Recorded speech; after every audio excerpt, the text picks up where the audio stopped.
Boa tarde a todos. Estamos hoje, 1º de novembro de 2024,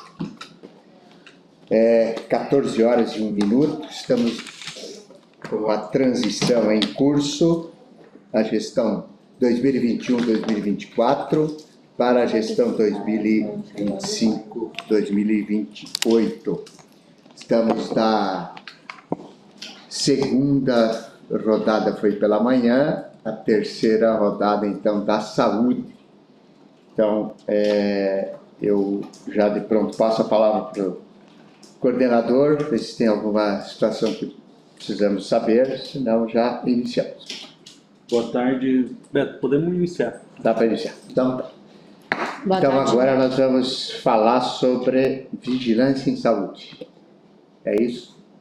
Então nós estamos aqui com a secretária Gabriela e com a Juliana, da Vigilância Sanitária. Boa tarde, prefeito. Então, hoje a gente segue, agora à tarde seguimos com a apresentação da Secretaria Só da para Saúde. também registrar a presença da UTAN aqui, através do Arturino Hesper. Muito obrigado. Então, boa tarde, prefeito. Boa tarde aos demais componentes da mesa, ao seu Arturino, aos nossos colegas aqui presentes também. Então, seguimos com a apresentação da Secretaria da Saúde, agora à tarde com os departamentos de Vigilância em Saúde e de Atenção Especializada. Iniciamos com a Vigilância. Sem link para Vigilância, eu vou. Gabriel, deixa um pouquinho para lá a apresentação, Poxa. senão a gente vai atrapalhar vocês.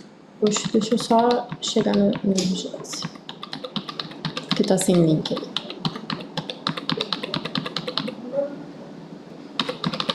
Fazendo os ajustes aqui no... Agora sim. Perfeito. Vou puxar um pouquinho pro lado aqui, então. Melhor? A Juliana enxerga. Deixa eu ver. Posso começar? Pode. Boa tarde a todos, boa tarde, prefeito. Então, eu venho trazer um pouquinho do Departamento de Vigilância em Saúde. O Departamento de Vigilância em Saúde... meu nome é Juliana, sou enfermeira do município desde 2013 e desde 2021, então, como diretora do Departamento de Vigilância em Saúde.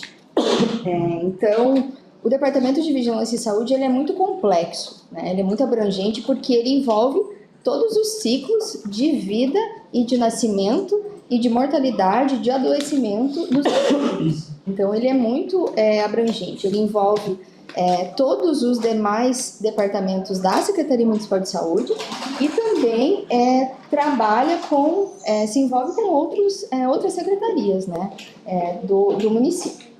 Ele norteia todas as tomadas de decisões dos gestores, através da análise, né, da investigação epidemiológica dos casos. A gente identifica os padrões, né, de saúde, de doença no município, para os gestores tomar as decisões de que norte, né, de que ações serão seguidas, de que norte se tomar. E além disso, ele avalia toda a efetividade dessas ações. Então, ele monitora se as ações pensadas pelos gestores foram efetivas ou não, se precisa alterar, adequar, né, ou se de fato são ações positivas e que vão ter bons resultados. O programa que institui ou que normatiza a vigilância em saúde é o Provigia. Ele é um programa estadual, é o Programa Estadual de Fortalecimento da Vigilância em Saúde. Ele foi instituído em 2021. O objetivo dele é padronizar todo o processo de trabalho das vigilâncias em saúde do estado do Paraná. Então, ele traz 12 ações que os municípios precisam cumprir nos mais variados segmentos, né? Ele traz toda a questão do controle sanitário, das instituições de longa permanência para idosos, a questão nutricional das crianças, gestantes, adolescentes, avalia toda a questão de qualidade de água para consumo humano, intoxicações por agrotóxicos. Ele envolve uma série de questões importantes e que são trabalhadas dentro do Departamento de Vigilância. Parte esse programa ele também oportuniza recursos. É através dele que a vigilância consegue se manter ou manter os seus programas instituídos. Parte desse recurso ele vem automático pela população de cada município e pelo PIB bruto. E a outra parte é através das ações que foram atingidas, né? Então, se nós atingimos um número X de ações, se ganha desde 10% a 100% do valor oportunizado por esse programa.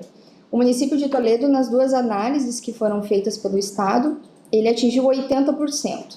Na primeira avaliação foram 10 ações e na segunda 11 ações. Essas 2 ações que nós não atingimos no início, uma foi por uma dificuldade de dados, de extração de dados, que o Estado alterou, né, o instrutivo posteriormente, e a outra ela diz respeito ao número de óbitos, que de certa forma nós não temos um controle, né, pelos óbitos de doenças não transmissíveis que acontecem no município. Então essa ação também está sendo revista pelo Estado.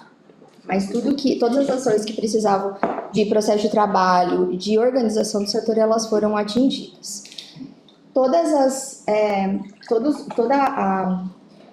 Os dados produzidos, né,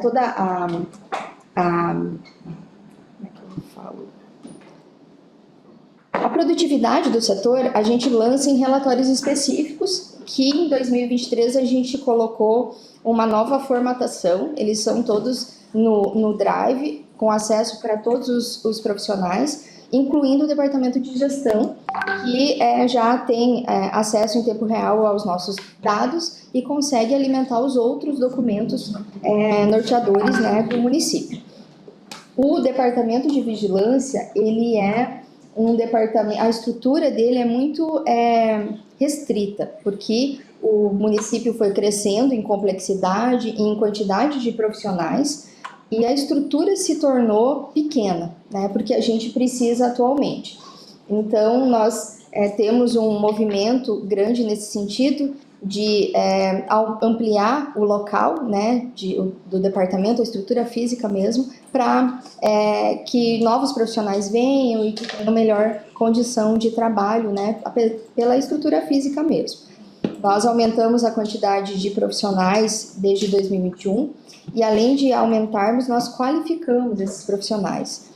Nós aumentamos ao quadro nutricionistas, médicos veterinários, que não tinham previstos como profissionais do setor, ou em número pequeno, né? Então, a gente conseguiu melhorar bem essa questão de quantidade e qualidade dos profissionais no departamento de vigilância. Ju, acho que ainda sobre o Provigia é importante a gente destacar que uma minoria dos municípios do estado atingiram 80% das ações, né? A gente não tem isso dentro do estado como algo normal, comum atingir 80%. Esse é um recurso que vem para a vigilância do estado, então é algo que a gente conta com ele, não é a principal fonte de recurso da vigilância, é como se fosse um recurso a mais para as ações desenvolvidas dentro da vigilância epidemiológica e sanitária. Mas Toledo ficou muito bem categorizado do ponto de vista de alcançar essas ações que estão previstas dentro do Provigia, né? Todo esse recurso vem de alimentar sistema, de Exatamente. todas as informações. Tanto alimentar sistema quanto processo de trabalho, prefeito. Perfeito. Importante informação. Então, o departamento de vigilância ele é dividido em 3 grandes setores. O setor de vigilância sanitária, ambiental e saúde do trabalhador, o setor de vigilância epidemiológica e o setor de combate às endemias. Pode passar, Gá.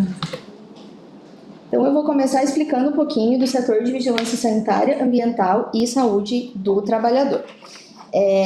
Todos os protocolos que recebe-se no setor são oriundos de um sistema de protocolo municipal. A gente recebe tudo através de um sistema, né, de forma online, alguns ainda minoria de forma física, mas tudo é tramitado para um sistema único, onde os fiscais eles fazem a alimentação desse sistema para o contribuinte saber em que fase está o processo dele, se precisa anexar algum documento, se precisa de uma reunião presencial. Então, é o nosso canal de comunicação com os contribuintes. Então, todo o processo é informatizado dentro do setor de vigilância sanitária, ambiental e saúde do trabalhador.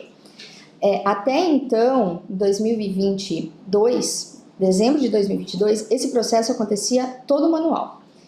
Então, os fiscais tinham que vir até a prefeitura 2, 3 vezes ao dia, pegar os processos no papel para levar para o setor e fazer toda a tramitação por escrito atrás dos processos, dos protocolos. Então, em dezembro de 2022, o setor ele definiu que seria utilizado o sistema estadual, que chama CIEVISA, que é um sistema específico para as vigilâncias sanitárias, ambiental e saúde do trabalhador. Então, a partir de dezembro de 2022, todos os processos são informatizados. Eles chegam através do sistema de protocolo, faz toda a tramitação de contato com os contribuintes e a emissão da licença sanitária acontece por esse sistema estadual. Então, eu não assino mais todas as licenças, eu assino algumas que são específicas, que depois eu vou explicar, mas a licença já sai automática a partir do parecer favorável do técnico com a assinatura do gestor municipal. Isso se tornou um processo automático. Esse processo em si melhorou em torno de agilizou em torno de 5 a 7 dias a chegada dos processos no setor de vigilância sanitária, ambiental e saúde do trabalhador. Tem processos que chegam no setor e são liberados no mesmo dia. E antes demorava 5, 7 dias para acontecer essa liberação dos licenciamentos sanitários. E isso a gente viu como algo muito positivo. Os contribuintes aprovaram essa agilidade e os técnicos também, porque facilitou o processo de trabalho deles, acabou com toda aquela papelada que eles trabalhavam diariamente lá. Perfeito.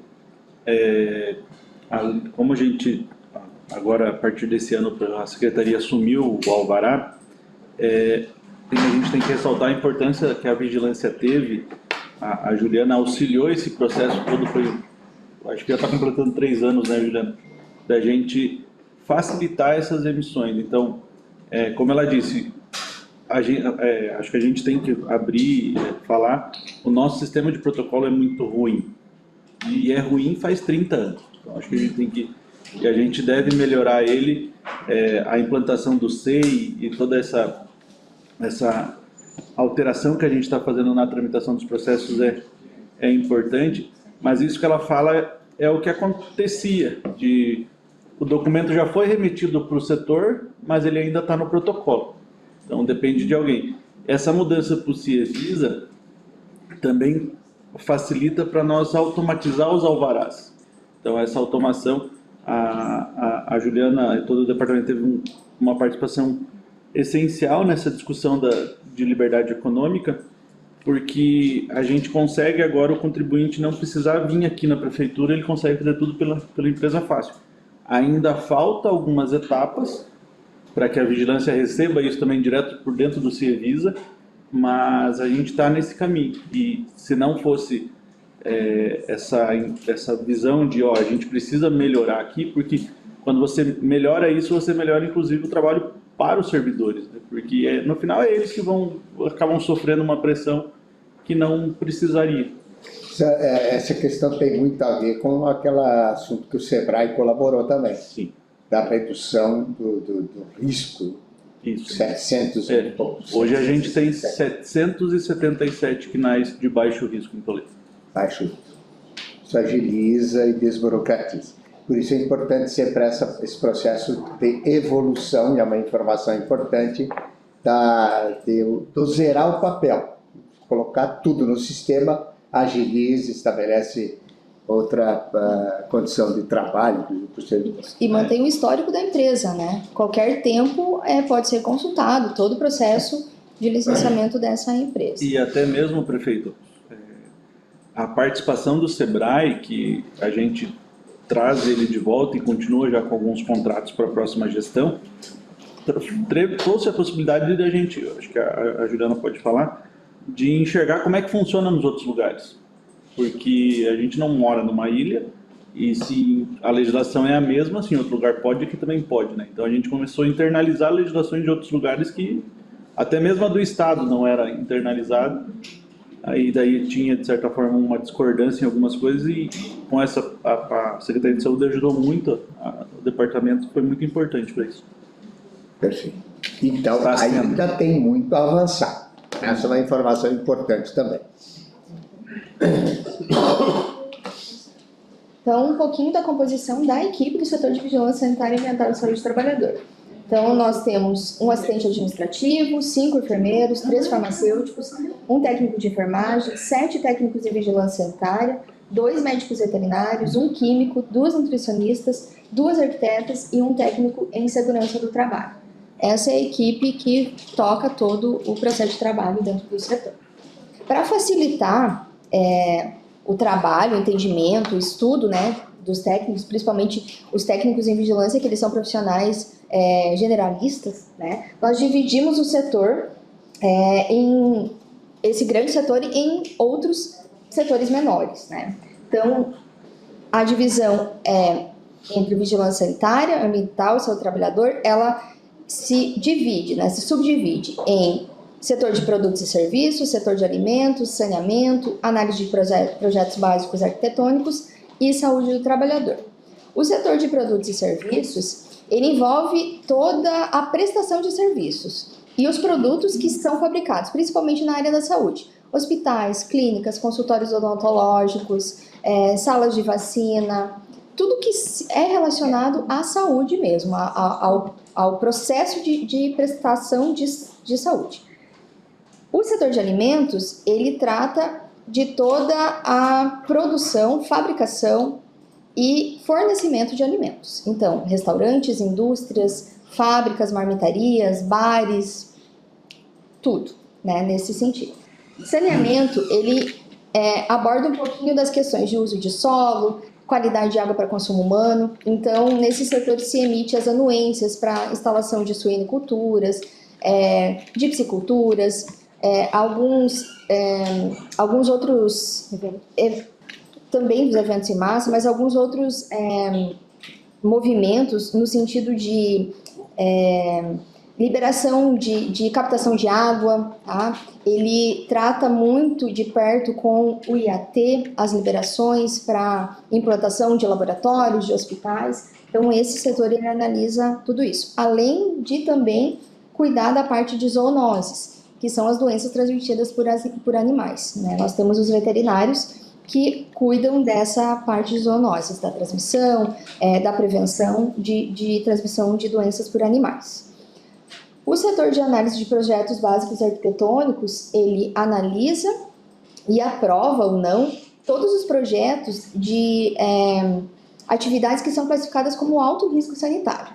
Então, hospitais, odontologias, algumas clínicas que têm procedimentos invasivos, precisa ter um projeto, né, aprovado para funcionar. Então, ele faz parte de condições mínimas para funcionamento. Então, esse projeto ele tem que ser condizente com a legislação e ele precisa cumprir alguns critérios. E após essa aprovação, após as obras, né, a execução das obras, as arquitetas vão até o local para emitir o laudo de conclusão de obras, que quer dizer que a obra foi conduzida conforme o projeto. Se a obra não foi conduzida conforme o projeto, ela não tem esse laudo de conclusão de obras que inviabiliza o início da atividade naquele local. Então, esse setor ele é bem complexo, toda a parte de raio-x, qualquer estabelecimento que tenha raio-x, antigamente era o Estado que fazia toda essa análise, agora, em 2022, passou para o município. Então, toda clínica de raio-x, odontologia que faz raio-x precisa ter essa parte aprovada e que é muito complexa, tá? Serviços de hemodiálise também, que são de alto risco, né, devem ser analisados por esse setor. E o setor de saúde do trabalhador, ele envolve a prevenção dos acidentes. O nosso município ele é muito forte na questão de agricultura e de construção civil. Então, nós temos muitas cooperativas que têm um grande risco, principalmente no trabalho em confinamento, silos. Então, os fiscais e os técnicos, eles fazem um trabalho de orientação, de prevenção, de vistorias nesses locais e solicitação de adequação. A construção civil acontecem muitos acidentes, principalmente com quedas, e a gente recebe muitos documentos do Ministério Público do Trabalho. Então, a gente trabalha muito de perto com o Ministério Público do Trabalho no compartilhamento dessas informações e ações preventivas. Tá? Então, esse setor trabalha bastante na questão preventiva. Aqui um pouquinho, né, da produtividade do setor de 2021 para 2024, né, até 2024. Foram analisados, então, pelo departamento 697 projetos básicos arquitetônicos, foram emitidas 6.857 licenças sanitárias para os estabelecimentos de médio e alto risco.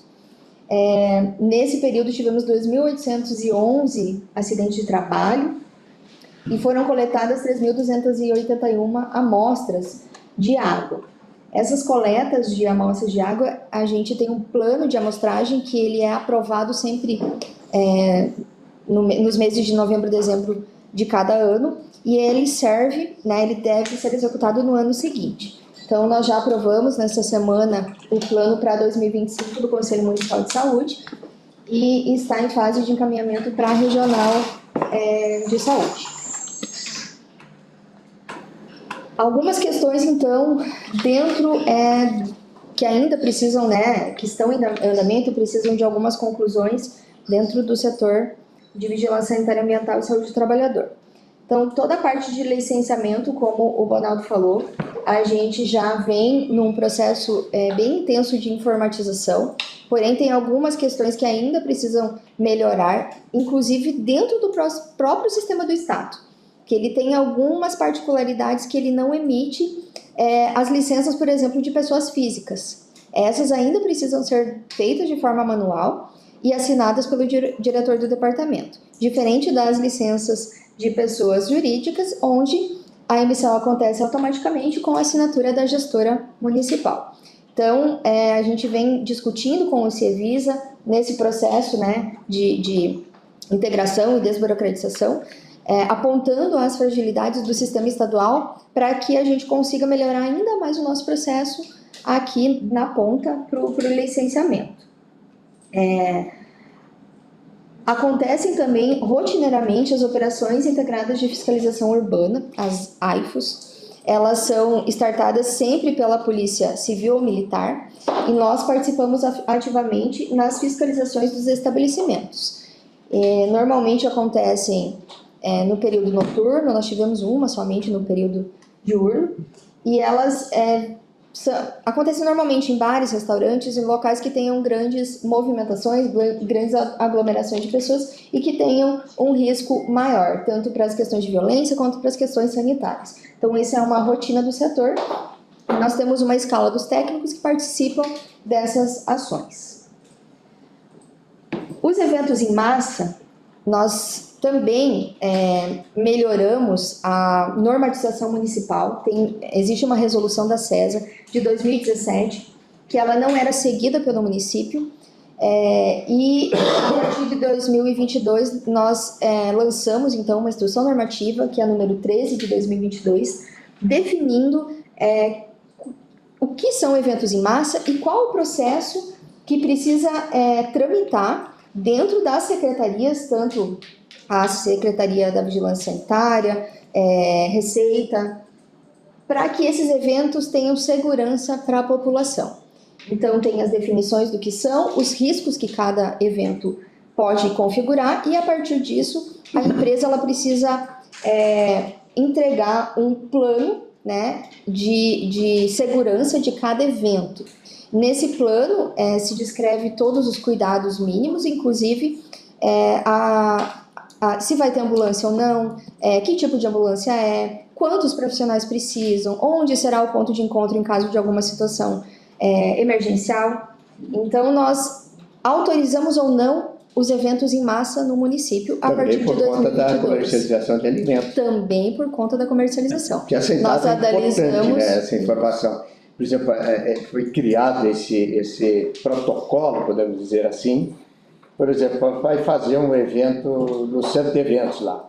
Dava intoxicação alimentar de alta gravidade. Nós não temos leitos hospitalares para internamento. Então, por isso a exigência que foi estabelecida. Isso. Antes não se fazia isso. Não. Além de obrigatória comunicação nos pronto atendimentos. Então, Certo. cada evento, a empresa ela precisa comunicar os pronto atendimentos, o SAMU, do acontecimento, né, desse evento, para que os serviços saibam que está acontecendo um evento em massa e que pode ter algum problema Isso vale a nível maior. para festas gastronômicas, etc. também. Perfeito. Isso inicia não lembrar, a gente tem historicamente o município, até mesmo o município vai fazer uma festa, solicitava a ambulância da saúde, né? Mesmo. Então, a partir acho que foi a partir das festas que os shows que a gente realiza na secretaria, a gente começou a conversar sobre isso e iniciou-se uma licitação só para isso, né? E a partir daí a gente conversou muito com a Juliana como que fazia, porque de novo, a gente precisa dar segurança para o servidor. A gente não pode, muita gente só critica, mas a gente precisa dar uma segurança para o servidor para ele decidir. Ele não vai pôr a assinatura dele, como ninguém põe, em alguma coisa que não sabe como é que vai ser. E a partir disso a gente começou da onde vai sair essa normatização. Daí foi pego essa norma do Estado. Acho que a primeira vez foi no show de final de ano de Foi 2020. no pós-pandemia, quando nós retornamos Final de 22. com as atividades de aglomeração de pessoas, já retomamos com a normatização da vigilância. Isso, que a gente conversou e daí a gente montou isso. E eu acho que os primeiros saíram pela secretaria. Depois o pessoal que ia fazer show até foi lá na secretaria para descobrir como é que fazia, porque nunca foi exigido isso. Então, e é uma segurança, seja para a população, seja para quem está organizando. Até porque, prefeito, o próprio transporte da secretaria, a disponibilização das ambulâncias, né, a normatização do transporte sanitário, ele é voltado para o transporte de pacientes, né, seja do hospital para casa, seja do município para realizar uma consulta fora do seu domicílio, como em Cascavel, Curitiba, no local onde for feito o tratamento fora do domicílio, ele não tem esse direcionamento de fazer atendimento de eventos, né? Perfeito. Então, tudo isso também era uma necessidade organizacional da Secretaria de termos normatizado e regulamentado para que quem fosse promover o evento tivesse o entendimento que era necessário ofertar também para aquelas pessoas a segurança do ponto de vista Então, da saúde. essa informação é importante porque é o seguinte, dentro do orçamento da saúde, ele o orçamento, o recurso sanitário, ele é direcionado para o atendimento à saúde do SUS e não para uma proteção que possa ser dada em um evento que é de outra secretaria ou privado. Isso, Então, quer dizer, as secretarias que realizam eventos precisam ter o orçamento direcionado para isso. para isso. Ok. Antigamente, lá nas antigas, até a própria secretaria disponibilizava profissionais para eventos privados, eventos... Isso, mas isso vem evoluindo ao longo do tempo, né? Nós por vemos isso essas algumas informações são recomendações. importantes. Né? Isso.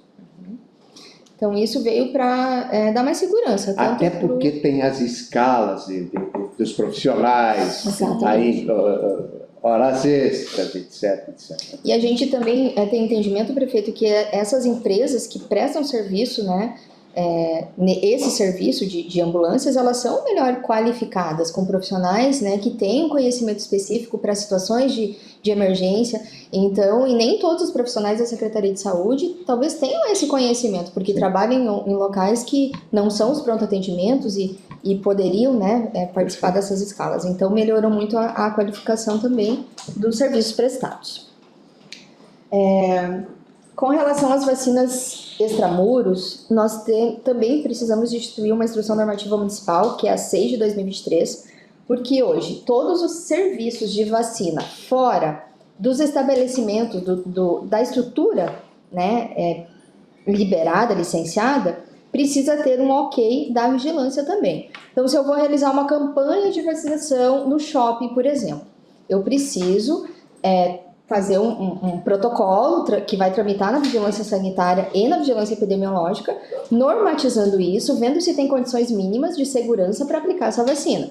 Então, se a vacina está com a temperatura adequada, se tem um local para lavar as mãos, se o profissional está qualificado. Então, a gente precisa avaliar tudo isso para dar o ok ou não para a realização dessa ação. Então, também a gente instituiu essa instrução normativa para nortear, tanto para os estabelecimentos públicos quanto os privados. Os privados seguem a mesma instrução normativa dos públicos. Essas instruções normativas serão anexadas no relatório. Elas estão anexadas. Todo e qualquer documento que nós citarmos aqui durante as reuniões de transição está anexado no relatório através de links. Tá? E além então, de disponível todos. no site da prefeitura também. Na íntegra. Informação importante. Como são muitos técnicos dentro do setor, nós tivemos que trabalhar na confecção de um manual de processo administrativo sanitário, que é um manual para que os técnicos não tenham tendência por A ou B, que eles sigam toda a mesma linha de raciocínio da legislação. Nós seguimos o Código Sanitário do Estado do Paraná, porém ele é de 2002. Então, de 2002 para hoje, muita coisa mudou, muita legislação mudou, os entendimentos das legislações mudaram. Então, nós estamos trabalhando nesse manual, que é um manual operacional de todo o processo de trabalho dos técnicos da vigilância, independente da categoria profissional. Então, nós estamos em fase de finalização desse protocolo. Quem lê esse protocolo, o profissional novo que ingressar na vigilância, ele vai saber todos os processos que acontecem dentro da vigilância, incluindo prazos, sistemas, tramitações, tudo. Então, a gente viu essa necessidade pela ampliação de profissionais e pela complexidade mesmo dos serviços, e para evitar que tenham divergências de entendimento entre os técnicos, né, de uma mesma situação. Então, nós vamos padronizar também, estamos finalizando esse manual. Toda infração sanitária que é identificada e configurada dentro da vigilância, se gera um auto de infração. Esse auto de infração, ele vem para o diretor do departamento para análise e verificação se ele vai ser instituído um processo administrativo sanitário ou se tem alguma falha nesse auto de infração, algum vício nesse auto de infração que eu consiga indeferir ele. Então, é o diretor que toma a decisão de instaurar ou não o processo administrativo sanitário diante de uma infração sanitária, que é identificada pelos técnicos. A partir daí, começa uma tramitação, a partir da instauração desse processo, começa uma tramitação entre o contribuinte e o técnico de prestação de esclarecimentos e defesas administrativas que precisam ser anexadas. É como se fosse um processo mesmo, porque ele caminha por todos os trâmites, tá? O contribuinte tem o direito à defesa em primeira instância. Se ele discordar dessa defesa em primeira instância do diretor, ele pode solicitar ele entra com um recurso em segunda instância, que aí vai para o secretário municipal de saúde para decisão em segunda instância. Então, ele é um processo mesmo. E, ao final dele, o Código Sanitário do Estado, ele traz as possíveis penalidades, que variam desde uma advertência até uma multa, interdição do estabelecimento. Então, para cada infração sanitária, se prevê multas dentro do Código Sanitário e o diretor define o que se encaixa melhor diante daquela infração, depende da gravidade da infração. Tudo precisa ser baseado no Código Sanitário do Paraná. A gente não tem, não vai da cabeça de diretor, de técnico. Tudo está escrito, tudo está definido no Código Sanitário do Paraná. Então, esse processo é contínuo. Diariamente entram processos, diariamente entra autos de infração. O diretor, ele faz muito julgamento, né? Eu, atualmente, estou com 36 processos para julgar. É muito processo e ele é muito moroso o julgamento. Eu preciso analisar todas as defesas, ler todos os documentos. Tem processos que têm mais de 1000 páginas, depende da situação. Então, é um trabalho muito moroso, e muito delicado e de grande responsabilidade do diretor. Por isso tem que ser técnico do setor. Exatamente. Isso aí. Aqui, então, é um pouquinho do que o Bonaldo comentou, né, do nosso processo de integração e desburocratização entre os setores fiscalizatórios. Aqui trouxe 2 imagens para a gente demonstrar esse processo. Foram inúmeras reuniões, né, Bonaldo? Nem sei quantas, né, nesse processo, que já vem aí há quase 3 anos. Nós estamos na fase agora de adequar o sistema estadual para conversar com os demais sistemas. Então, nós já fizemos 2 reuniões com a Secretaria de Estado, com a Vox, com os responsáveis por essa integração mesmo entre os sistemas. E nós estamos aguardando a adequação, o ajuste do CIEVISA para continuar esse processo que nós começamos há 3 anos atrás. Nós já avançamos muito, eu acho que a fase pior já foi, agora ajustes específicos de informática mesmo para que isso caminhe. Claro que a partir dessa mudança, né, total dos processos de trabalho desse setor, a gente vai precisar capacitar tanto os profissionais quanto os contribuintes para que tudo aconteça da melhor forma possível, porque toda mudança gera um transtorno inicial. Prefeito, essa participação que a gente fez toda nessa mudança de legislação, a gente mudou, toda essa discussão gerou uma mudança no Código Tributário, no Código de Zoneamento, no Código de Posturas, a gente regulamentou essa legislação estadual, a resolução, e houve uma classificação de risco, né? Então, por isso que a gente define a gente fala que a gente tem esses 777. Só que algumas coisas que a gente encontrou aqui em Toledo nessas discussões, que nem assim, essa discussão do CIEVISA, foi a partir de uma discussão aqui que a gente identificou um problema no CIEVISA. A gente já identificou um problema no site da Empresa Fácil, no programa que é da Vox. A último gargalo, a gente achou uma discordância na legislação do bombeiro. Então a gente tem um protagonismo nessa discussão, porque a gente inclusive está mudando a legislação do Estado para que consiga adequar, não a nossa, mas é que esses processos são poucas prefeituras, ou na verdade no caso, como a gente está fazendo, acho que nenhuma, que a ideia é que tenha uma automatização total, nenhum lugar tem. Então a gente está caminhando, a gente está um pouco na vanguarda e isso acaba tendo uma dificuldade maior, seja porque você tem que convencer técnico, quando você vai para o governo do estado você tem que, não é só a CESA, aí vem os terceirizados, vem um monte de gente e tem essa questão de TI, né, que precisa mexer no sistema. Mas a partir dessa integração a gente vai ter uma evolução muito grande aqui em Toledo. Muita coisa, prefeito, muitas atividades elas são dispensadas de licenciamento, então nem vai para a vigilância, ela já acontece automaticamente a liberação.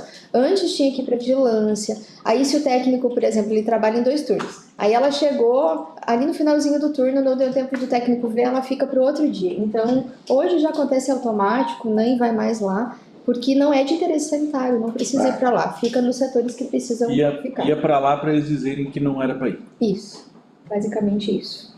Encurtou o caminho. Exato. Desburocratizando. Muito. Então, agora vou falar de um segundo setor, que é o setor de vigilância epidemiológica. Então, esse setor, ele também abrange muitas coisas, né? Toda a análise, a coleta, o processamento de todos os dados de saúde do município. Óbitos, natalidade, gestantes, quantas consultas de pré-natal foi feito, qual a doença que está provocando mais óbitos, ele avalia tudo, tá? E a partir dessa análise de todos esses dados, ele recomenda para o gestor algumas ações que precisam ser seguidas, e ele promove muitas ações preventivas. Então, esse setor ele trabalha muito com a prevenção. Tá? Tudo que é regido dentro desse setor, quem define é o Ministério da Saúde e o Estado do Paraná. O município só segue legislação. Ele tem pouca autonomia para as decisões. A gente decide algumas coisas em conjunto com a Regional de Saúde, porém a grande maioria precisa estar escrito em instruções normativas, em resoluções, em portarias. Ele é um setor extremamente burocrático no sentido de seguir o que está escrito. Tudo é direcionado, tudo é recomendado, toda a decisão que for tomada a partir da identificação de um problema, a gente tem um manual que a gente lê e a gente sabe para que caminho, em que caminho seguir. Tá?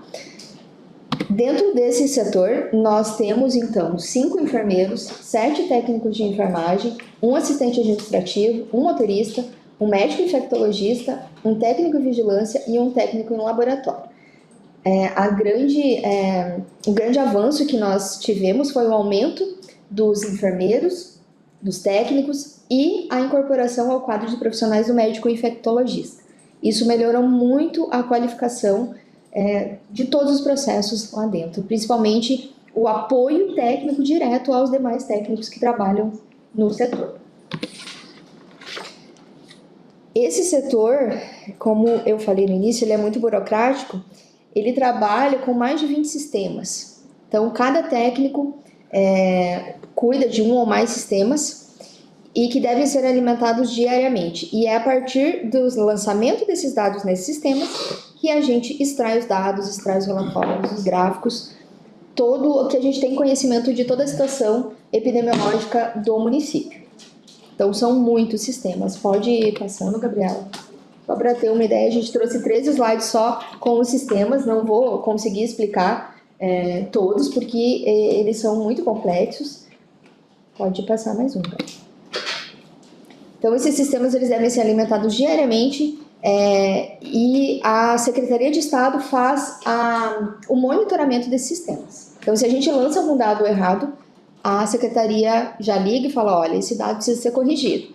Então, é ali que a gente tira todos analisa todo o município, questão de saúde e doença do município. E, inclusive, pode falar, prefeito, por favor. Na verdade, só para produzir informação aqui, essa alimentação de dados também, lá na frente, ela vai repercutir em vinda de recursos para o município. Sim, de certa forma, sim. Sim. Algumas questões, sim. Mas, de qualquer forma, prefeito, como a Juliana falou, o Departamento de Vigilância ele é um departamento de meio, na maior parte das vezes. Né? Em alguns momentos ele faz ações de fim, mas na maior parte das vezes ele faz um papel de departamento de meio, né?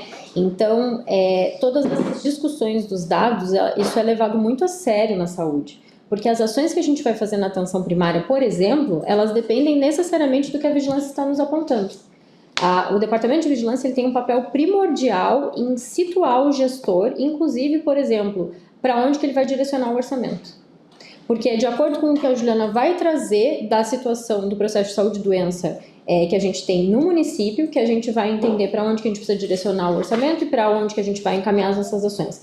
Cada campanha de multivacinação que a gente faz é dependente dos dados que a Juliana traz. Então, se a gente precisa olhar para o nosso pré-natal, para qualificar o pré-natal, é dependente daquilo que o setor de vigilância traz para nós, né? Inclusive, algo que é importante a gente salientar aqui é que Toledo hoje tem uma cadeira no grupo de trabalho de vigilância do Estado, né? Isso não é para todos os municípios, isso não é algo que até, não sei se a gente pode usar a palavra fácil, mas isso não é habitual de se conseguir, né? Então, dentro da nossa regional e da nossa macro, Toledo hoje tem uma cadeira dentro desse grupo de trabalho, né? A Juliana foi representante por 2 anos, depois passou a ser eu, porque houve a necessidade de ser gestor representando, e a gente tem uma contribuição muito importante no cenário estadual em relação a todas as ações de vigilância, inclusive por fazer parte desse grupo de trabalho que é bastante restrito do ponto de vista de Estado. Todos os documentos que o Estado vai lançar, ele discute nesse grupo de trabalho. Então, a gente tem...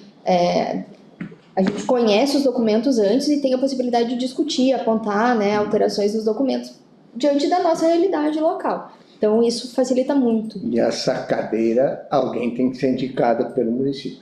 Isso, essa cadeira, ela não é necessariamente fixa de Toledo, é algo que nós conquistamos ao longo do tempo e da construção. Então, isso é pactuado dentro do CRESEMS e do COSEMS. Certo. Então, dentro do CRESEMS que nós temos hoje, Toledo ocupa a vice-presidência e pontuou, defendeu a necessidade de estar ocupando essa cadeira e foi entendido pelos 18 municípios que sim, que Toledo ocuparia, né? Se isso será permanente ou não, depende muito de quem vai estar no CRESEMS e de como isso vai ser pactuado dentro do COSEMS. Não é necessariamente cativo de Toledo, isso é uma construção.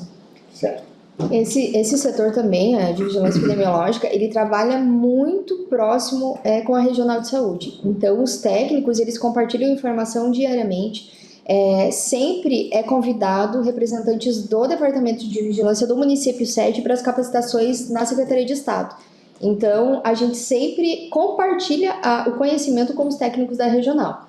Diferente dos outros 17 municípios que não têm essa particularidade. Toledo sempre vai às capacitações junto com os técnicos da regional por ser município sede. E por ser porte 3, né, Juliana? E por ser porte 3 também. 3.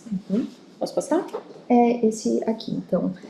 Com relação ao gerenciamento dessas informações, então, todos esses sistemas que são alimentados, eles geram dados, tanto demográficos, ambientais e socioeconômicos, que são os dados que a gente usa para calcular, para fazer os cálculos de indicadores, por exemplo, quantos habitantes tem no município, quantas gestantes nós temos, quantas crianças, quantas mulheres em idade fértil, quantos nascidos vivos no ano.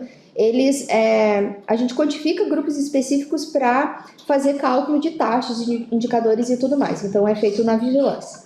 Os dados de morbidade são todas as notificações de agravos de doenças que acontecem no município. Então, eu tive uma suspeita de dengue, tem uma notificação. Leptospirose, leishmaniose, HIV, tudo se preenche documentos que são notificações e a partir daí a gente tem o histórico de doenças, né, no município que a gente pode observar e ver ele como um dado de alerta, porque se eu tenho muitos óbitos ou muitos adoecimentos por determinada doença, eu preciso desenvolver ações específicas. Então, os dados de morbidade, eles norteiam como um sistema de alerta para o município e para o gestor também, como a Gabriela falou, tomar as decisões. Os dados de mortalidade são fatos ocorridos, né? Diferente dos de morbidade, que é um alerta, que a gente tem uma suposição, que pode não se configurar como algo que vai acontecer de fato. Os dados de mortalidade são os óbitos e as doenças que mais matam. Nós temos sempre na apresentação das audiências públicas, nós trazemos quais os agravos, as doenças de maior letalidade dentro do município e que são avaliados a partir dos dados de mortalidade. O sistema Sentinela é um sistema de alerta para que a gente consiga identificar precocemente as doenças que estão circulando no nosso município. Então, hoje, nós temos que coletar 5 amostras por semana de pessoas com sintoma de gripe, né, de influenza, 5 pessoas com sintomas de arbovirose, que é dengue, zika e chikungunya, semanalmente no município. A nossa unidade sentinela para gripe, né, para as influenzas e para arboviroses é o PAN. Então, toda semana precisa coletar 5 amostras de dengue e de influenza no PAN para pesquisa, né, de vírus circulantes no nosso município. Então, nessas pesquisas foram identificados uns vírus diferentes, né, umas influenzas diferentes, que o Estado veio para cá, o Ministério da Saúde veio para cá para fazer uma investigação, porque era um tipo que não existia na nossa região e nem no Paraná. E nós conseguimos identificar através do monitoramento dessas unidades sentinelas. Isso, prefeito, acontece muito porque aqui a gente tem muito característica da suinocultura e empresas que trabalham com aves, né? Existe um problema nisso? Claro que não, é ao contrário. É o momento que a gente identifica, faz a vigilância epidemiológica, porque nem todo vírus novo que vai surgir, ele vai ser necessariamente letal ou preocupante do ponto de vista epidemiológico, mas é através disso que a gente consegue fazer a prevenção e o cuidado epidemiológico com essas pessoas, com esses pacientes. É bem bacana, é um trabalho muito bacana.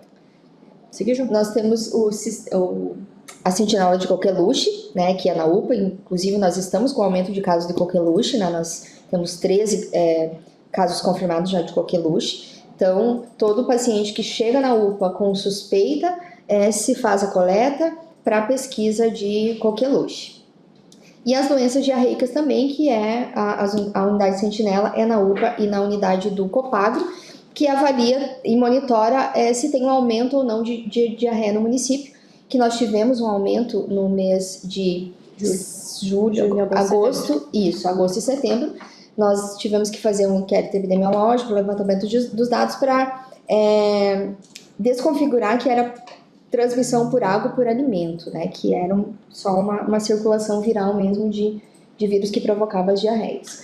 Então, aqui, um pouquinho dos dados da vigilância epidemiológica, da produtividade. Nesse período de 21 a 24 foram notificados mais de 36 mil agravos, então preenchidos fichas de notificação. Nasceram nesse período também 7.310 crianças, onde a gente faz todo o monitoramento desses nascimentos através da declaração de nascido vivo. foram internados 28 mil pacientes e 3.837 pessoas foram a óbito nesse período. Todo óbito precisa ser analisado e avaliado, a causa do óbito. Se tiver uma causa indeterminada, precisa-se fazer um estudo desse óbito para definir uma causa pensando em vigilância epidemiológica. A gente não pode ter óbito sem causa definida. Então, a vigilância faz um trabalho, tem todo um processo para definição dessa causa de óbito. Tem um técnico junto com o médico infectologista que faz toda a análise desses óbitos diariamente na vigilância. O setor de vigilância é responsável por todo o gerenciamento dos imunobiológicos no município. Nós tivemos, no nosso processo de trabalho, nossa evolução, uma queda muito importante nas coberturas vacinais, principalmente no período pandemia, pós-pandemia. Agora, estamos conseguindo retomar isso. O município de Toledo é diferente do estado, Gabriela, ele tem coberturas melhores, tá? Quando comparado com os outros municípios. Isso se deve ao trabalho da atenção primária em saúde de busca ativa e o nosso trabalho de divulgação da importância da vacinação. Gestor tem entendimento da necessidade de campanhas de vacina, então nós fizemos de 5 a 6, 7 campanhas no ano, nós chegamos a fazer, e cada campanha se vacina bastante e se aumenta essa cobertura, sempre média de 1.000 pessoas para cima. Então, hoje, a nossa cobertura vacinal no município de Toledo não está ruim. Nós temos uma divergência ainda, uma dificuldade no sistema de informação das vacinas, mas não é Toledo, é a nível de estado, de Brasil, onde se vacina e os dados não sobem para o Ministério da Saúde integralmente. Então, o estado está trabalhando muito fortemente nisso para que melhore. Um exemplo aqui é a BCG, que nós temos o programa que vacina ao nascimento. Então, a nossa cobertura é muito maior do que 100%, porque nós vacinamos as crianças dos outros municípios e no sistema do Ministério da Saúde a nossa cobertura está em 85%. A média de cobertura da vacinação no estado do Paraná gira em torno de 85% a 87%, e todas as nossas coberturas são acima de 90% via de regra, né? E isso que a Juliana falou é muito importante, porque nós sabemos que esses dados, os dados que a gente traz aqui, traz nas audiências, são sempre os dados que estão nos sistemas, porque a gente não tem como trazer outro dado, mas na verdade a gente tem conhecimento de que as coberturas aqui se aproximam muito de 100%, né? E as campanhas de vacina, como a Juliana já falou, elas são frequentes, e é importante a gente destacar também que aqui nós temos a adesão da população às campanhas. A população tem entendimento do calendário básico, da importância desse calendário, e onde não há um entendimento, a atenção primária entra com uma ação bastante incisiva do ponto de vista de fazer as buscas ativas. Se for preciso, a atenção primária busca em casa para vacinar. Então, isso é muito importante, e somos reconhecidos, inclusive, alguns dos reconhecimentos que a gente tem a nível de estado e de país é relacionado às coberturas vacinais.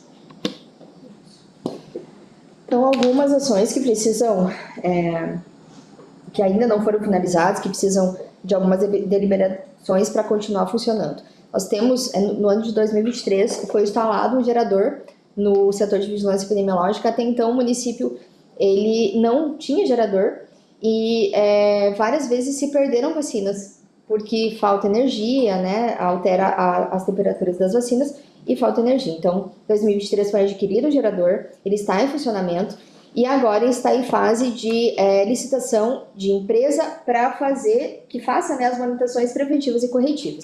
Então, isso foi um avanço muito grande mesmo para o setor, porque deu segurança para os técnicos. Os enfermeiros, eles trabalham em regime de plantão. Como que é esse regime de plantão? Eles dividem um celular, uma vez por semana eles ficam, né, cada um fica uma semana por mês com esse celular, e eles trabalham 24 horas. Então, se acontece um acidente, por exemplo, com um animal peçonhento, uma cobra mordeu, veio de outro município e chegou no hospital, quem tem que fornecer o soro é a vigilância no município sede. Então, o técnico sai da casa dele, pega o soro e leva para a instituição.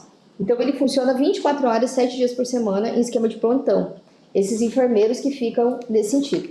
Então, quando faltava energia, era muito complicado, porque eles precisavam encontrar um local, muitas vezes, para levar essas vacinas.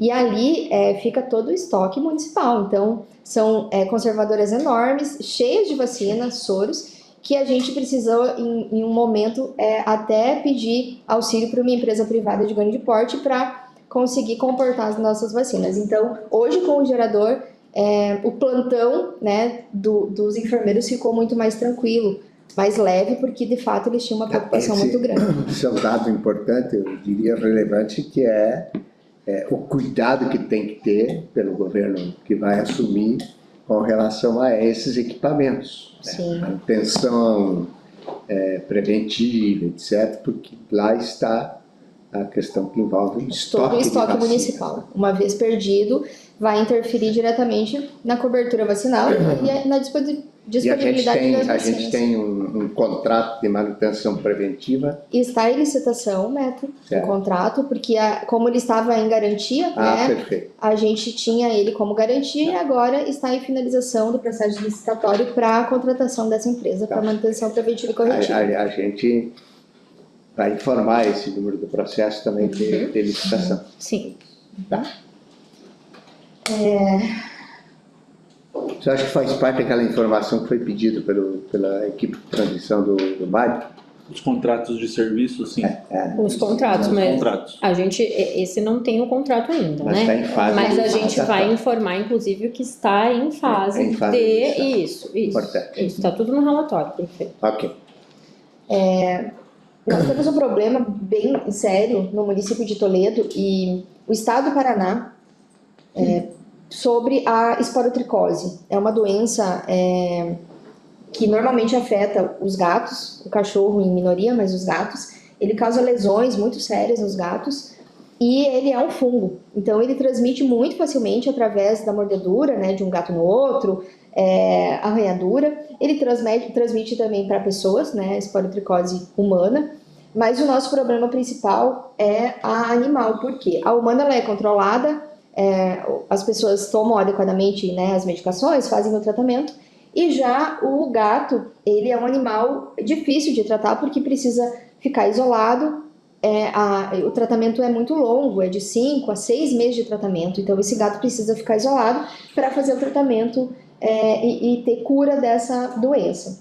Então, atualmente nós estamos com mais de 20 animais suspeitos que o médico veterinário precisa fazer o bloqueio, né? Que é, a partir de um caso suspeito, fazer toda a análise ao redor desse caso suspeito, 150 metros de cada lado, para buscar identificar o outro animal suspeito. E aí começa um novo raio. E aí precisa fazer tudo isso para tratar e tentar interromper essa cadeia de transmissão. Então, nós recebemos recentemente um veterinário em substituição à veterinária que está afastada por problemas de saúde, e esse profissional está fazendo todo esse trabalho.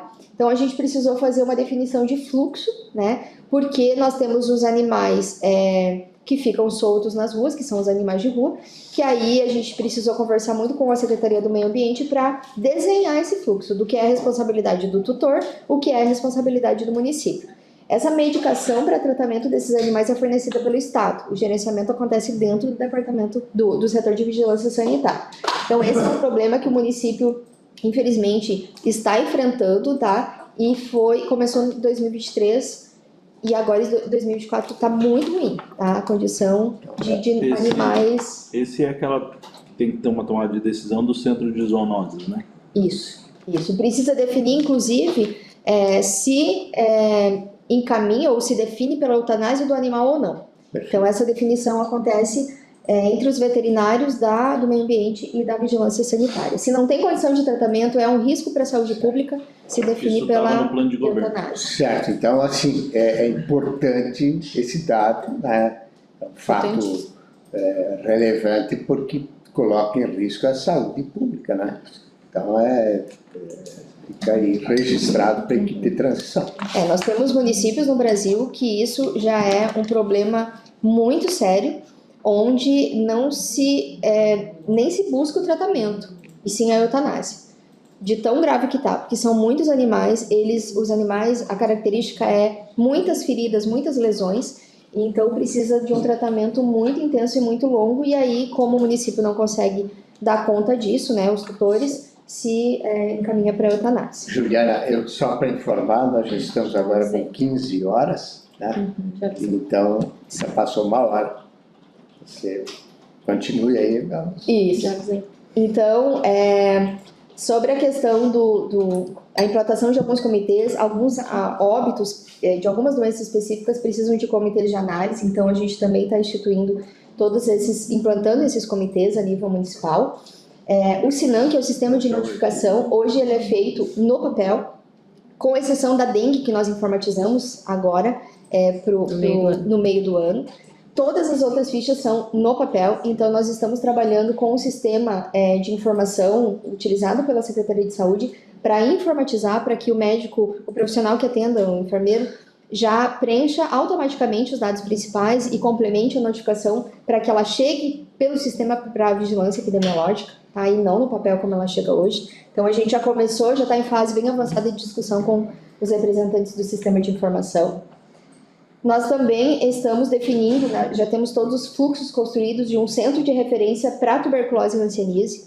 Nós temos uma enfermeira e um infectologista e um dermatologista que cuidam desses agravos, mas a gente precisa estruturar os fluxos de encaminhamento dos casos mais graves. Tá? Então, também nós estamos em fase de finalização desse centro de referência.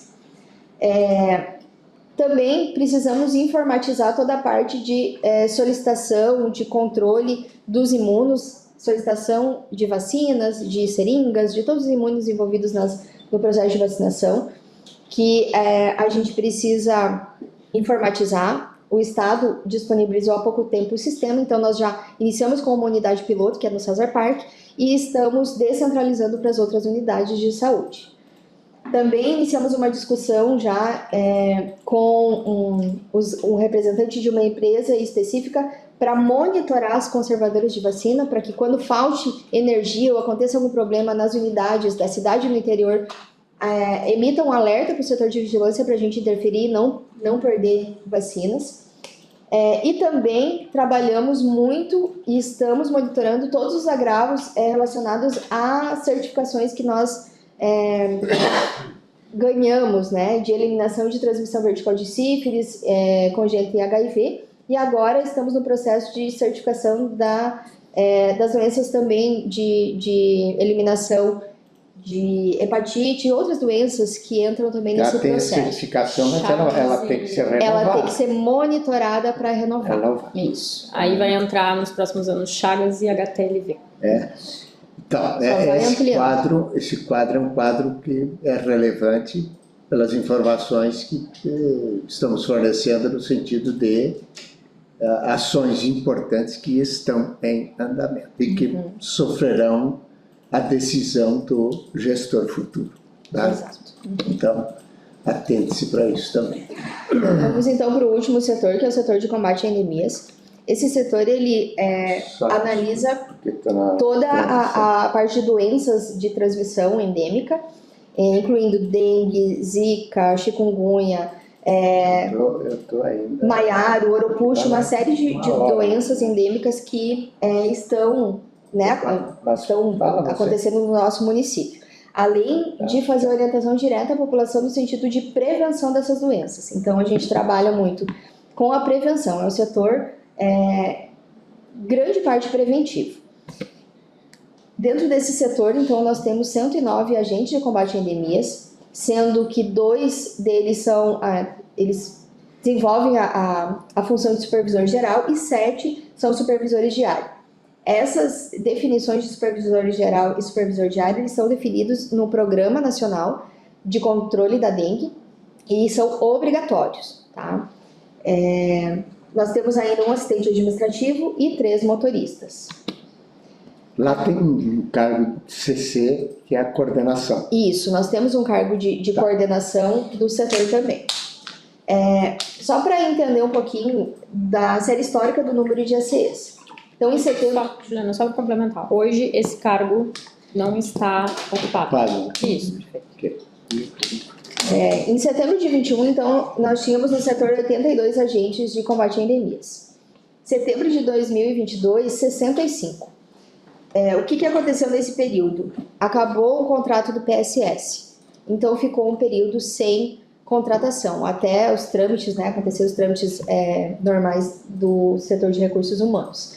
Então, por esse problema, porque para nós é um problema, se nós não temos mão de obra para orientar a população, para trabalhar a prevenção, identificar e eliminar focos, isso é um problema. Claro. Então, nós trouxemos, né, para o gestor essa dificuldade, que os contratos encerram, acontece muita rotatividade entre os agentes e a gente não consegue manter um padrão de qualidade, né, dentro do setor. Então, em setembro de 2023, findando o contrato dos PSS, foram contratados 33 novos agentes por concurso público. Então, hoje, no setor de combate a endemias, nós só temos agentes concursados. Nós não temos mais contratados através de processo seletivo simplificado. E é importante que a gente destaque, prefeito, que assim, o município ele recebe um financiamento, uma espécie de cofinanciamento, na verdade, para ACS e ACEs, que é um recurso que se recebe do Ministério da Saúde, né? E que, relacionado aos ACEs, esse recurso ele cobria 64 dos nossos ACEs. E saiu uma portaria recentemente do Ministério da Saúde ampliando esse financiamento para 84. Então, ainda é muito aquém do que nós precisamos do ponto de vista de número de imóveis e população que a gente tem. Então, apesar do Ministério da Saúde ter ampliado o cofinanciamento, que a gente chama de cofinanciamento porque ele não é um financiamento completo, faz cerca de 2 meses, mais ou menos, nós já emitimos um ofício para o Ministério da Saúde solicitando que olhe para a nossa realidade e entenda que aqui, pelo número de imóveis e número de habitantes, a gente precisa do financiamento completo para o 109. E esses 109 são suficientes, eu teria que ampliar?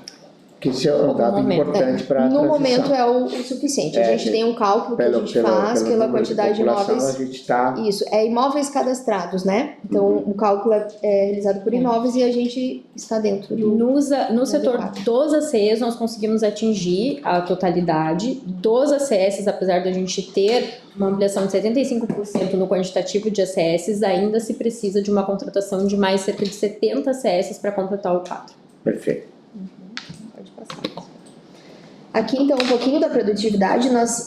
O problema do setor, e é um problema não só de Toledo, mas de vários municípios, a dificuldade em entrar os imóveis. Nós temos muitos imóveis fechados. Nós temos várias possibilidades de agendamento, os agentes trabalham fora do horário comercial, no sábado, para vistoriar os imóveis quando a população liga e agenda visita, mas ainda é um problema muito sério e que a gente tenta várias alternativas para reduzir esse número de imóveis fechados. Claro que esse número é o geral, a gente conseguiu resgatar muitos desses imóveis através de uma segunda ou terceira visita, mas é um problema que a gente enfrenta dentro do setor.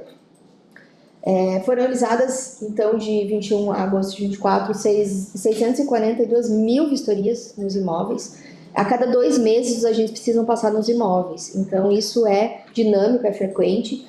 Nós recebemos muitas ouvidorias no setor, principalmente de problemas de acúmulo de água mesmo, e a gente consegue atender 100%, consegue um bom êxito, trabalhando com a população, apontando as fragilidades dos estabelecimentos ou dos domicílios, e eles corrigem e eliminam os focos. E foram vistoriados mais de 10.040 pontos estratégicos, que são locais de maior risco, que são as grandes indústrias, ferros velhos, locais que podem ter um grande acúmulo de água e favorecer a proliferação do mosquito. Dia 28 de julho de 24, nós iniciamos um novo ano epidemiológico. O ano epidemiológico para dengue não é o ano cronológico. Então, ele vai de julho a agosto de cada ano. Então, agora, dia 28 de julho, nós iniciamos o novo ano epidemiológico. Então, esses são os dados do novo ano epidemiológico atualizado hoje. Nós estamos com 14 casos positivos de dengue até o momento e nenhum óbito. Além da dengue, o setor de combate a endemias, ele trabalha muito com a captura e a orientação para a população dos escorpiões. O município de Toledo vem aumentando o número de animais capturados. Não era um problema do município. A partir de 2021, nós começamos a identificar o surgimento, o aparecimento de escorpiões de uma espécie específica, que é o Titus serralatus, que é o escorpião amarelo, e ele bem perigoso, né? Ele tem uma grande toxicidade e se picar criança e idoso, o risco de algo mais sério é bem alto. Então a gente trabalha muito nisso. Todo animal encontrado, a população já liga no setor, os agentes vão até lá, fazem a captura e fazem um raio, uma procura, um raio de 150 metros ao redor dessa casa, desse imóvel, e essas capturas normalmente são à noite. Trouxe uma imagem a gente usa a luz negra porque ele brilha no escuro, então por isso que é mais fácil de encontrá-lo à noite. Então, as equipes vão no período da noite para fazer a captura. Vão durante o dia também, mas é à noite que é mais fácil de encontrá-los, tá? Então, esse é um problema que vem se instaurando no decorrer dos anos no município, que não era um problema. Os primeiros exemplares foram trazidos de outros municípios através de carga, de transporte de carga, né, de caminhões. Isso. Certo. Pneus, entulhos, algumas tijolos, e aí a gente começou a identificar mais, e tem municípios aqui vizinhos que estão numa situação muito ruim, muito pior do que a nossa, e a gente está trabalhando muito para que isso não seja um problema maior. Então o setor trabalha muito na prevenção dos escorpiões. Ainda tratando, né, um pouquinho dessa questão que a gente gosta muito de informatizar, de facilitar os processos de trabalho, foi desenvolvido pela DRZ um aplicativo que é o Endemis na Cidade, para que os ACs eles registrem todo o processo de trabalho deles, toda a produtividade deles do dia nesse aplicativo. Então, basicamente, eles não vão mais trabalhar com papel na rua, eles vão trabalhar só com esse aplicativo. Ele está pronto em fase de homologação. Nós estamos fazendo vários testes para identificar as fragilidades do aplicativo para que a gente possa usar por todos os agentes no setor.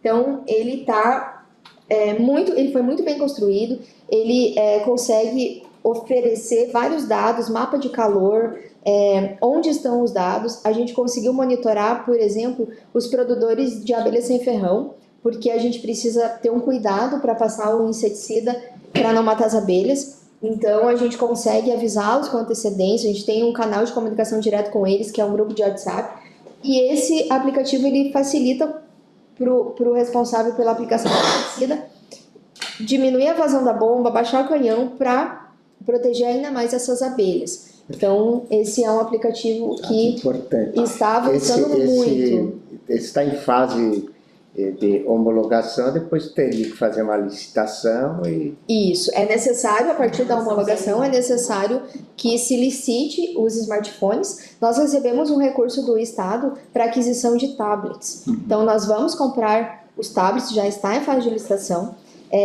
mas o smartphone ele é melhor recomendado porque ele funciona com o uso de internet em tempo real. Então, os dados acontecem, né, em tempo real.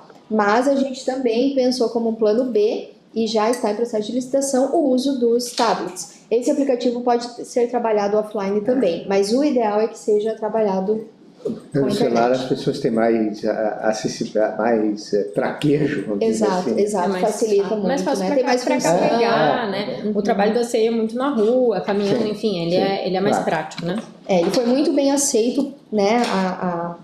Esse aplicativo foi muito bem aceito pelos trabalhadores lá, porque é muito papel no setor. Aqui também, em 2022, em março de 2022, foi inaugurada a unidade de armazenamento dos inseticidas, que a gente precisava de um local específico, né, seguro, para os profissionais também, para a manipulação desses inseticidas. Então, ele fica lá junto ao aterro sanitário. Nós temos 4 profissionais que fazem essa aplicação dos inseticidas, que são profissionais capacitados, precisa ter uma série de cuidados, o uso de EPIs para fazer esse bloqueio mecânico e químico. Quer dizer, cada caso suspeito eu preciso passar inseticida e passar nas casas para eliminar os focos. Então, a cada notificação que chega no setor é feito esse trabalho. Esse trabalho começa às 5h30 da manhã. Tem que ser... O ideal é que não tenha vento e que não tenha muita umidade. Então, 5h30 eles vão lá para a unidade, fazem o preparo, né? O preparo deles, inclusive com a paramentação, e eles vão para os bairros. todo bloqueio que é feito, a gente avisa no grupo de WhatsApp os produtores de abelha sem ferrão para que eles guardem as abelhas no dia anterior. Então, se eu vou aplicar inseticida amanhã lá no Panceira, hoje, até 2 horas da tarde de hoje, eu tenho que colocar o mapa de onde eu vou aplicar e o horário certo que eu vou aplicar para eles guardarem as abelhas e não ter perda das abelhas sem ferrão. Então, é um trabalho de vários setores envolvidos ali. Importante informação. Com relação ao Comitê Municipal Intersetorial de Combate à Dengue, Chikungunya e Zika vírus, ele foi instituído em junho de 2022 e a atualização do regimento aconteceu agora em maio de 24. Esse comitê, ele é previsto em legislação, ele precisa acontecer, mas ele não existia no município. Então, nós instituímos ele e as reuniões são bimestrais, se os casos estiverem controlados. Se a gente verificar um aumento de casos ou surtos ou situação de epidemias, essas reuniões acontecem mensalmente. Sempre quem é o presidente ou direciona esse comitê é o secretário municipal de saúde, com o apoio dos técnicos do setor. Nós temos também o levantamento rápido de índice de infestação, o LIRA, que a gente chama. Ele é realizado 4 vezes ao ano. Para o ano de 2025, a regional precisa que ele aconteça 6 vezes no ano, porque Toledo é um dos poucos municípios de grande porte que realizam 4 vezes, a gente precisa realizar 6 vezes, porém, diante da quantidade de imóveis aqui, o Estado aceitava 4. Agora, para 2025, ele sugere que sejam mais 2 liras, então a gente já colocou no plano de ação para o próximo ano, para que se executem 2 liras a mais, que é um levantamento de infestação, de Aedes aegypti dentro do município de Toledo. Então, aqui registra-se a importância e atenção que a cada 2 meses... A cada 2 meses nós precisamos fazer o levantamento do LIRA. Com relação ao agente mirim, nós também temos foi uma legislação instituída em 2022. Ela instituiu o programa Agente Mirim no município de Toledo. O objetivo é que a gente trabalhe juntamente com a Secretaria de Educação para orientar essas crianças, para as crianças entenderem a importância da prevenção. E esse programa foi excepcional. Ele deu um resultado muito importante. Inclusive agora no mês de novembro nós começamos a trabalhar muito intensamente o fechamento desse programa. E todas as escolas precisam desenvolver alguma atividade relacionada a endemias. O fechamento não é que vai terminar. Não, o fechamento do ano do programa. É a conclusão. A conclusão do anual. Isso. Então, todas as escolas vão desenvolver atividades no mês de novembro para os demais, porque o programa, ele define que a escola pode ser, esse programa pode ser trabalhado em todas as séries, porém o município definiu os 4º anos, e tem muitas turmas de 4º ano, então os 4º anos preparam uma série de atividades para as demais turmas. Então agora no mês de novembro, eles mostram todo o trabalho do ano para as demais turmas e conscientizam também os demais coleguinhas da importância da prevenção. E esse programa, inclusive, está sendo realizado nas escolas privadas, prefeito. Muitas escolas privadas do município aderiram ao programa, nós iniciamos esse trabalho ano passado, né, Juliana? E é bacana ver porque as crianças adoram também. Tem todo um material didático específico e o coletinho, e a gente tem a contribuição de algumas empresas do setor privado que também colaboram com alguns blocos de anotação muito semelhante ao que o próprio agente tem, que o próprio agente de endemias tem. Então as crianças realmente se sentem incluídas em todo o processo dos ACEs, né? Os próprios ACEs, inclusive, capacitam essas crianças. E a gente entende que esse é um programa visionário porque, comparado, por exemplo, à questão da separação do lixo, né, prefeito? Hoje a gente sabe que precisa mais conscientização da população em relação à dengue. Assim como quando nós éramos crianças precisava em relação à separação do lixo.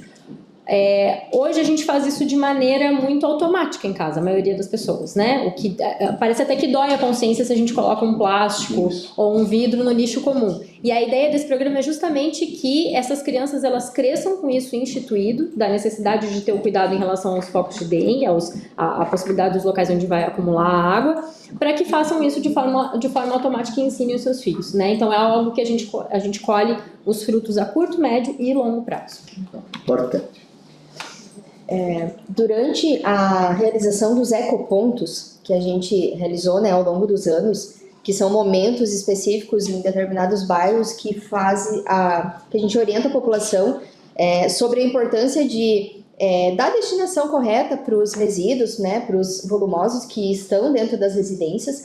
Nós identificamos uma série de problemas com relação aos acumuladores, que são pessoas que têm uma patologia. Uma patologia de saúde uma patologia mental. de saúde mental que permite que aconteça isso, né? Então, hoje nós trabalhamos com famílias, nós monitoramos essas famílias, nós auxiliamos na limpeza dessas residências e monitoramos mensalmente, semanalmente, né? Depende da situação, essas famílias.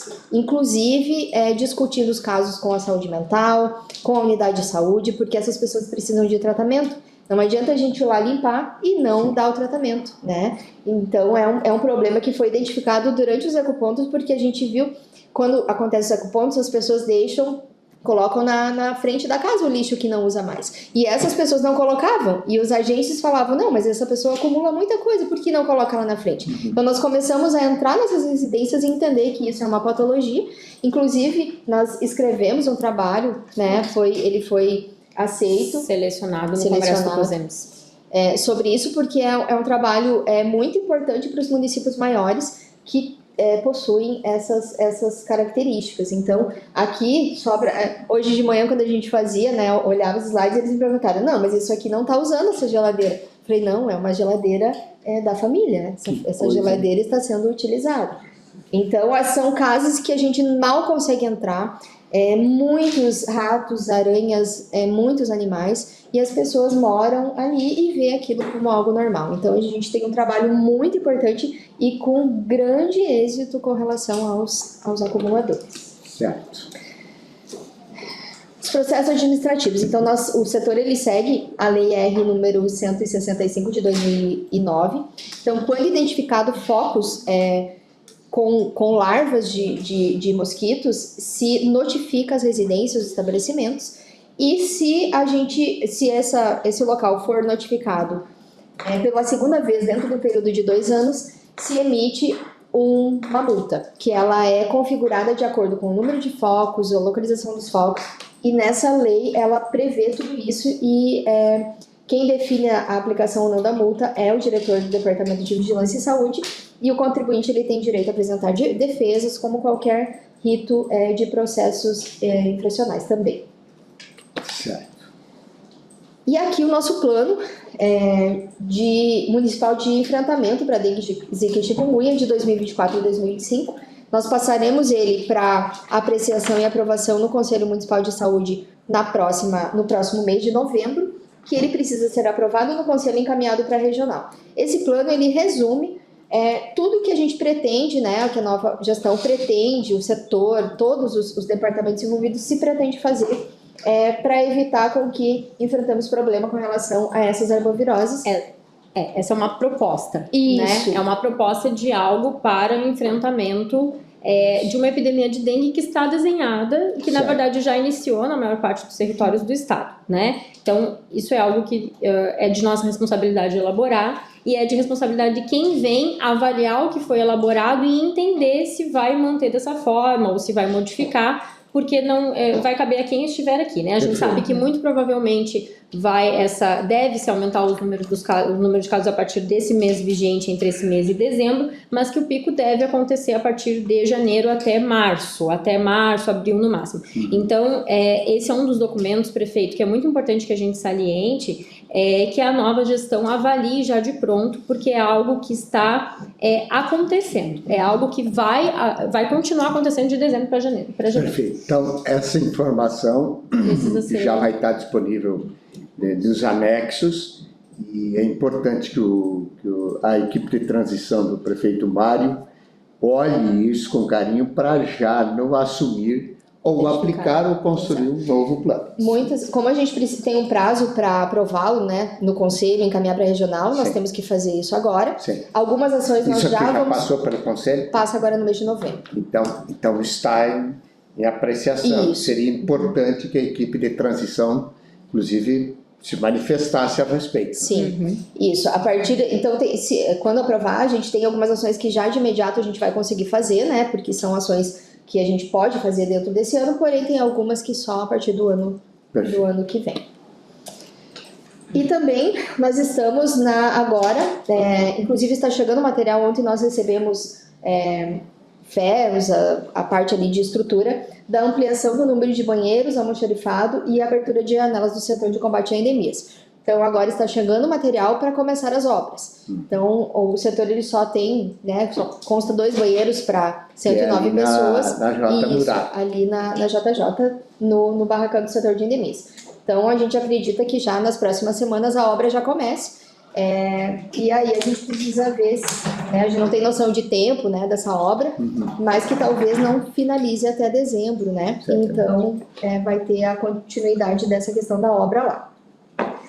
Basicamente é isso, tá? É um setor, como eu falei, é muito abrangente, muito extenso, muito complexo. Ficaria muito tempo falando dele, mas basicamente é isso. Ok, então encerramos a apresentação das informações da Vigilância de Saúde. Eu vou fazer uma propositura aqui. Tá. Aqui é 15h30, Precisamos se definir, iniciar prefeito. a atenção especializada, não se conclui hoje. Não. Então, a gente vai ter que encerrar essa apresentação de hoje e retomar na segunda-feira à tarde. Eu entendo, prefeito, que assim, pelo que a gente ainda tem para apresentar, nós ainda temos o setor de atenção especializada, o setor de assistência farmacêutica, o setor da urgência e emergência, temos a parte financeira e da direção geral da secretaria. Acho que seria importante já colocar em pauta mais um momento para semana que vem. Tá. Então vamos deliberar na segunda-feira, Pode ser. porque a gente vai ver o que resta e se tiver que ser mais 2 ou 3 para a informação ser muito bem detalhada, porque a política é importante. Isso. Essa. Até porque, da prefeito, saúde, né? a gente tem dentro da atenção especializada todas as questões de encaminhamentos de tratamentos para fora do domicílio. Vem com a atenção especializada não só a Central de Especialidades, mas o Siscopar, o consórcio, os TFDs. Com a urgência vem o mini hospital, a UPA e o EMAD e a CME. E Sim. dentro da direção, aí a parte financeira, obviamente, que ela é bastante complexa, porque a gente precisa elucidar Sim. tudo a respeito do fundo. E com a direção geral vem o hospital regional. Então, ainda tem muita eu acho informação que a para ser gente tem- repassada. Vai termos 3 momentos, com certeza. Acho que sim. A gente delibera então na segunda. Ok, Pode ser assim? pode. Ok. Mais algum complemento, Juliana? Não. É isso? Alguma possibilidade de usar a parte da manhã na segunda ainda? Não, porque nós temos a reunião dos secretários, né? 10 Eu acho que... Como é que tá? Apertado, né? Tá. Então, mas à tarde tem para terça, né?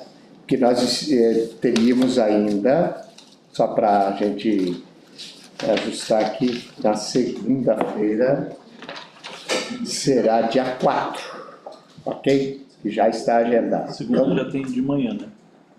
terça, desculpa, Ronaldo, Segunda já foi marcada uma de manhã, né? Ou não?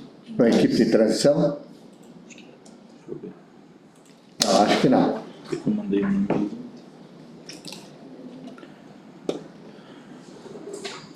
Não, só tarde.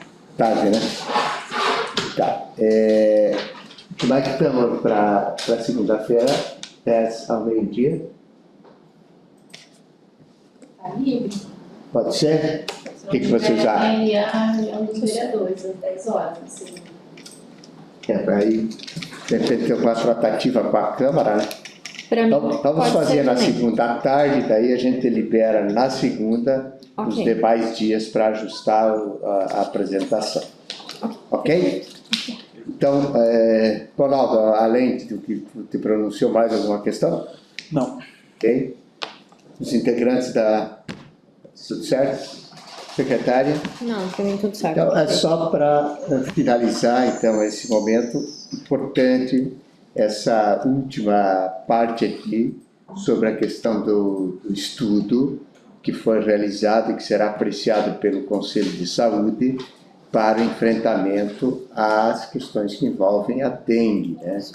A questão de endemias aí. É fundamental essa atenção da equipe do prefeito eleito Mário Costanaro. Inclusive, prefeito, se a equipe entender que é necessário discussão desse plano antes, até mesmo de passar pelo conselho, nós estamos à disposição, prefeito. Tá colocado aqui à disposição. Aí, dentro daquela condição que a gente discutiu, usar esse espaço para debater. Isso mesmo. Uma reunião. Podemos agendar um momento Isso, aqui.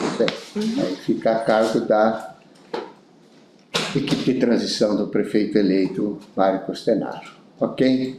Então encerramos hoje, 1º de novembro, sexta-feira de 2004, né? 2024. De 2024, desculpe, às 15h32. Um abraço a todos, muito obrigado.